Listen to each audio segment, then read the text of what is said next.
Mana O'zbekistonda yangilik. Mana O'zbekistonda haqiqiy ixtiro. Ko'ryapsizlar, har bittasi taxminan 1 kilo yonib yerda chiqadi. Eng qiziq tomoni ikkitasini shunday o'tirib bittamdek qilsalar ham do'stlar bir-birini ushaveradi.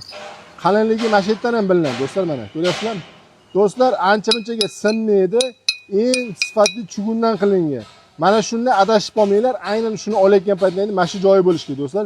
Bu nima deydigan bo'lsangiz do'stlar, bu aynan hozirgi paytda mana shu joyda ishlaydigan kotelni.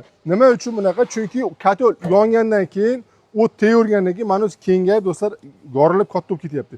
Kimda yopsangiz metdan tutun chiqadigan bo'lyapti. Bu oyda zitan kotellari buni maxsus chugundan zakaz qilishadi. Bo'tlar ichkilar mana tutun ushlaydigan bo'ladi va eng qiziq tomoni bor, ancha yillar xizmat qiladi. Bitta zagruzka qilasiz, 4 kun 5 kun dam olasiz do'stlar. Xudo xolasa oyiga 1,2 so'mlik ko'mir rasxod qilib 4 ta 5 ta xonani isitib berishdi. Agar ko'proq bo'ladigan bo'lsa, xona juda ko'proq rasxod qiladi. O'zining maxsus miya kompyuteri bor.